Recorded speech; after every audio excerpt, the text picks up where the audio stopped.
The concept of tawarruk. There are times when you're faced with a genuine need for cash. While you can buy a car through a murabaha transaction or lease a house through ijara, what would you do when all that you want is just cash? Tawarruk, or commodity murabaha, is a Sharia-compliant financing solution designed to help you with the liquidity you want. Let us look at one such example.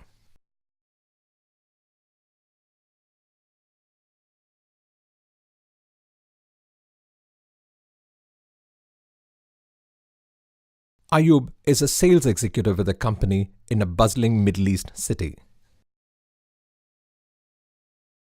These days, Ayub is very excited. He is getting married in 2 months. Excited as he is, Ayub is a little worried too. Well, we can't blame him for that, can we? Is it the stress of work?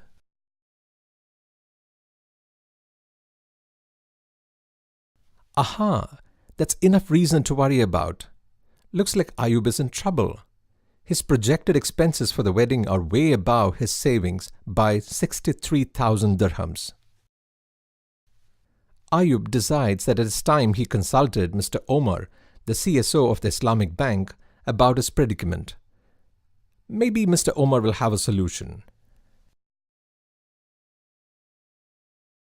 So what can I do for you, Mr. Ayub?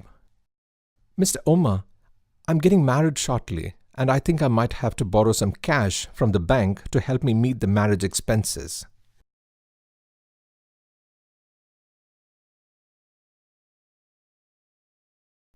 Yes, of course. How much money do you think you may need to borrow from us? About 70,000 dirhams? Shouldn't be a problem. We will be able to give you this money through a tawarruk deal. Tawarruk? Could you please explain to me how this works? Yes, of course. How does tawarruk work? You know, Allah has permitted trading and prohibited riba. Thus, if you want an asset like a car or a television, I can sell them to you on credit. But here, your need is for financial liquidity, cash. So, the objective will be to raise cash by trading. That is, if you had something to sell, I would have bought it from you in cash, and thus your need for cash would have been met.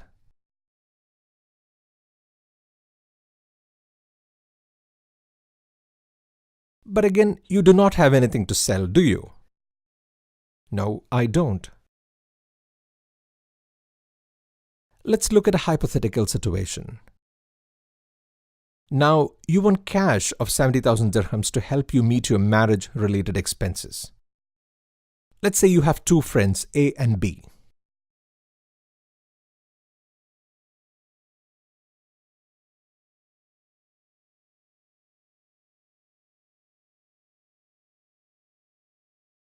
Well, that's pretty simple. I'll buy the car from A on credit. I will pay you 70,000 dirhams later in installments. Okay. This is a murabaha transaction. And sell the car to B for 68,000 dirhams in cash.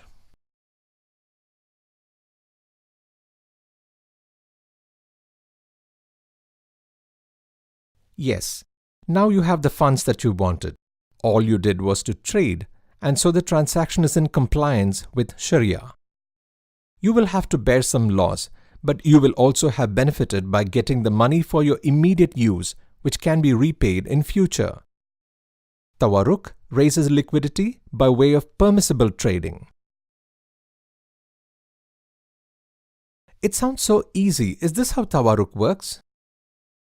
Yes, that was indeed a tawarruk transaction, but there are some rules that you will have to follow.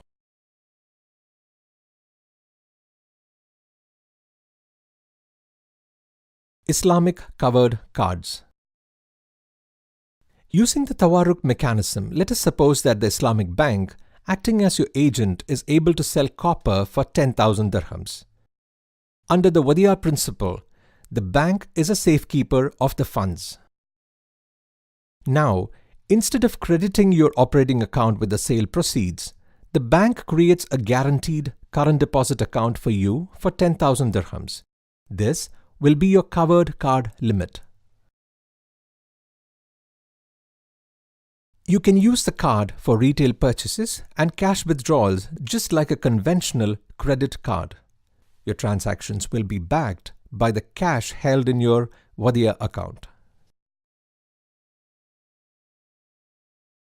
This mechanism is entirely in compliance with Sharia. The card should not be used for items disqualified by Sharia. However, experts are not in favor of open use of Tawarruk. They allow its use only for corporates. Renowned scholar Dr. Ubaidullah of Islamic Development Bank Jeddah says about Tawarruk, this is considered hiyal, or a legal ruse, since the individual concerned has no real intention of buying or selling the commodity. He engages in the purchase and sale transactions for realization of cash. Tawarruk addresses a genuine need of the people, the need for cash. And I hope I have cleared the air on the subject. Yes, of course, thank you very much.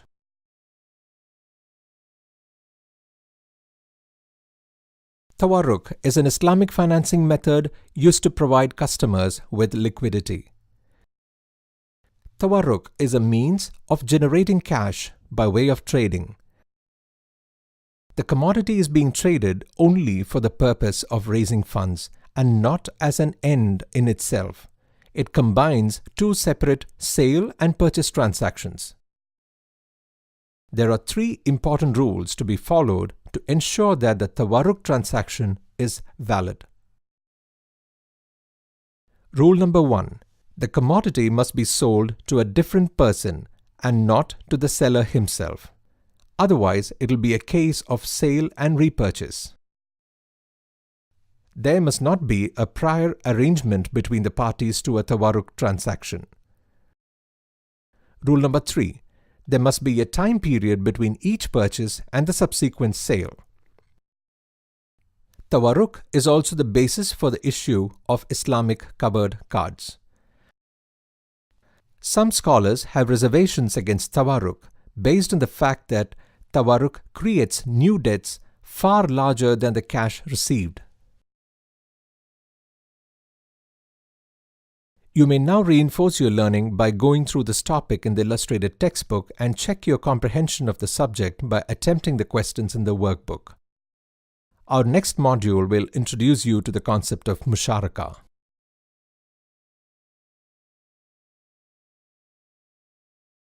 Operating and financial lease. Ijara is used as an alternative both for operating lease and financial lease. An ijara that is not tied with a purchase agreement is known as operating lease. Ijara that culminates into ownership transfer to the lessee by any of the valid methods of gift or sale can be considered as financial lease in the Islamic framework.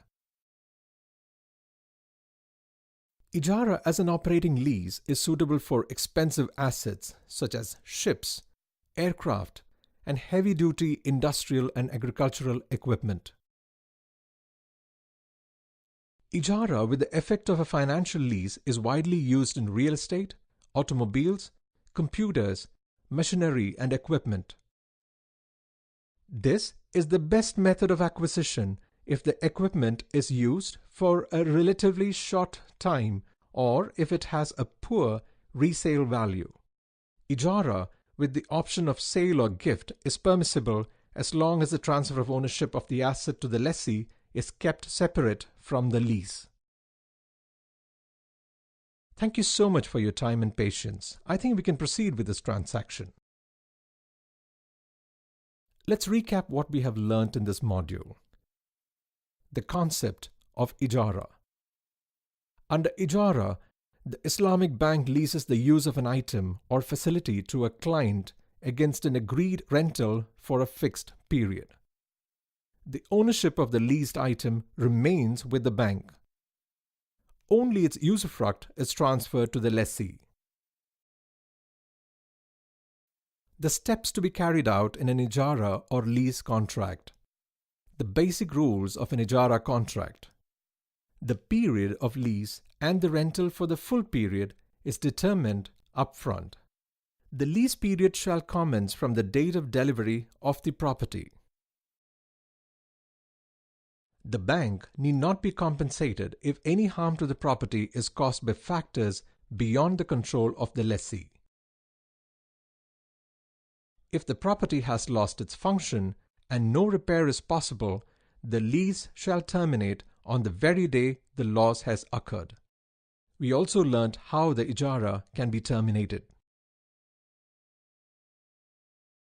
You may now reinforce your learning by going through this topic in the illustrated textbook and check your comprehension on the subject by attempting the questions in the workbook. In the next module, we will learn about Qard al-Hasan.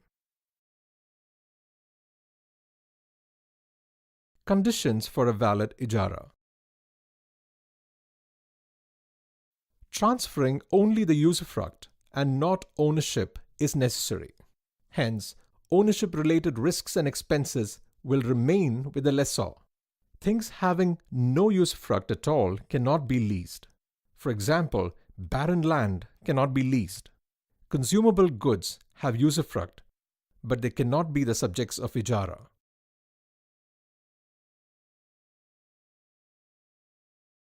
Items like money, eatables, fuel, and so on cannot be leased out because they cannot be used unless they are consumed. Remember, if consumable goods are leased out, it will be deemed to be a loan.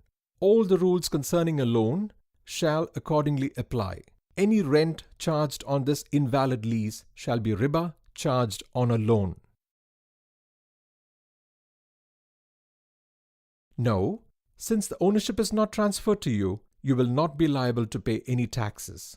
However, the water bills, electricity bills, and all such expenses shall be borne by you.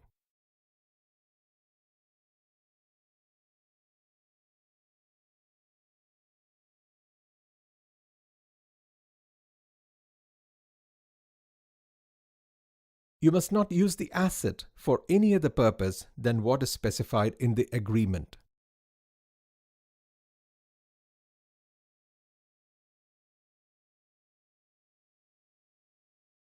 In that case, you can use it however you wish.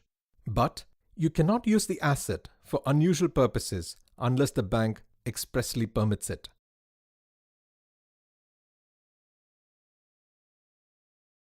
You are liable to compensate the bank for any harm to the property caused by misuse or negligence on your part.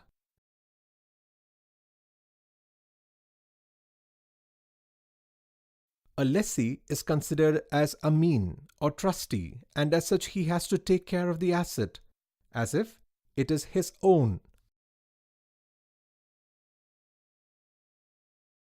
What about the rentals for this? The period of lease and the rentals must be determined in clear terms at the time of contract for the whole period of contract. Will the rent remain fixed for the whole period, or will it change? Different amounts of rent can be fixed for different phases during the lease period.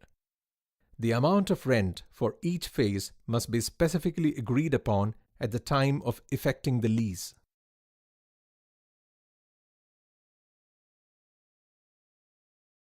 If the rent for any phase of the lease period is not determined or left at the option of the lessor, the contract would involve gharar. Can the bank unilaterally increase the rent without reference to the contract? No, that would be violating the contract.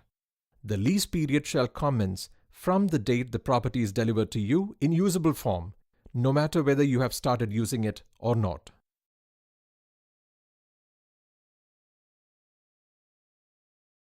If the property has totally lost the function for which it was leased and no repair is possible, the lease shall terminate on the very day such loss has been caused.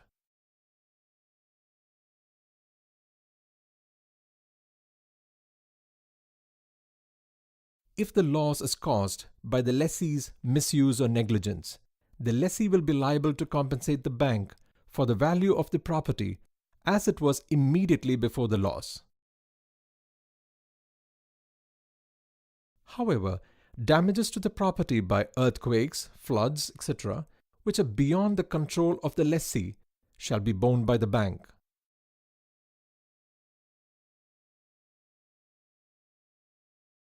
Differences between ijara and a conventional lease.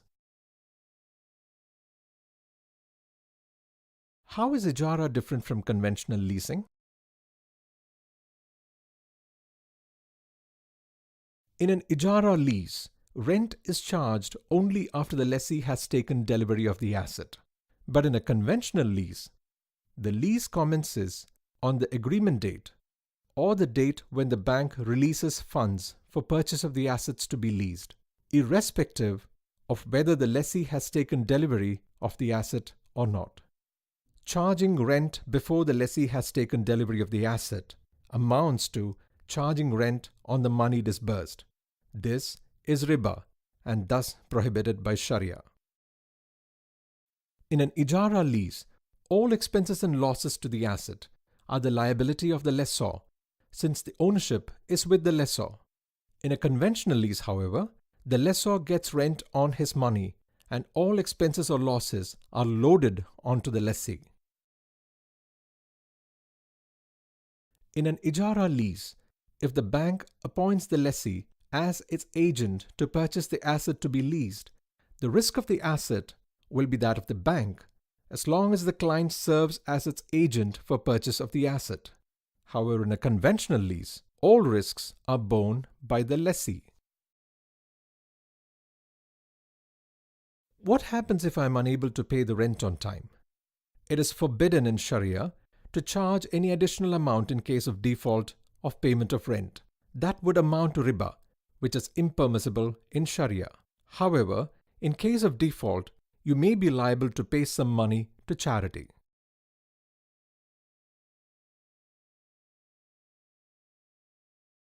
Termination of an ijara. How is the ijara terminated? If you are found to violate any of the terms and conditions of the agreement, the bank has a right to terminate the ijara contract unilaterally. However, if you do not violate the terms of the agreement, the ijara can be terminated only with mutual consent.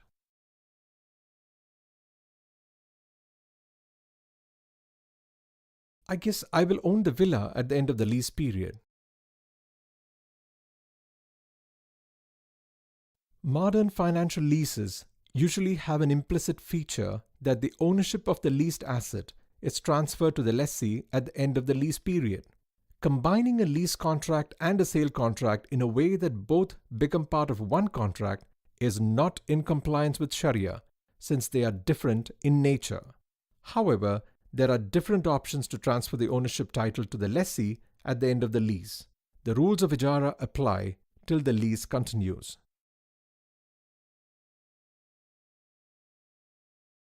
The concept of ijara. Ijara is a popular technique of hiring or leasing in accordance with Sharia principles.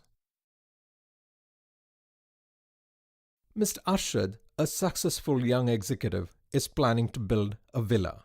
Engineer Rehan is designing and constructing Mr. Arshad's villa. Arshad is hiring the labor or expertise of Engineer Rehan. This is one kind of the popular concept of ijara.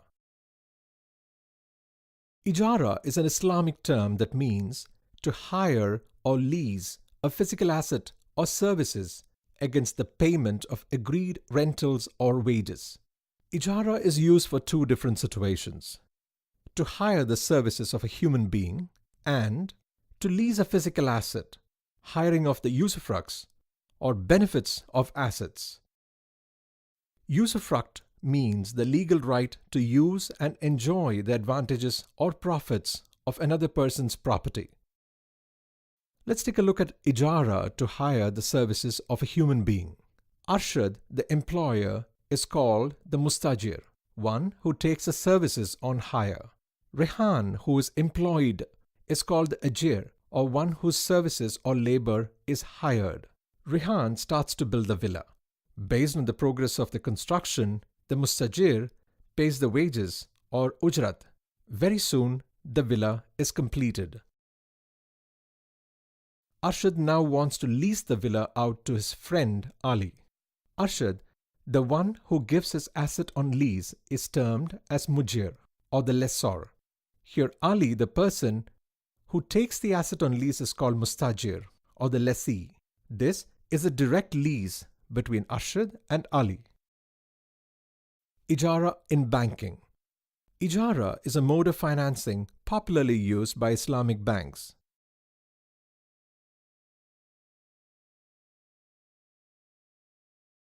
Let's suppose Ali wishes to lease or buy a villa but does not have the cash required. He approaches an Islamic bank for finance.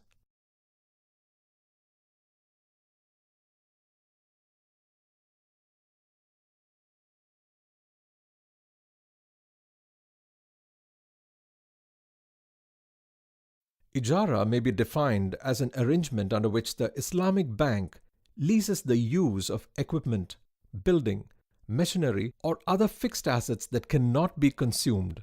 Under ijara, only those items whose original form or structure does not change with use are leased. The lease is for a specific period and for a specific rent.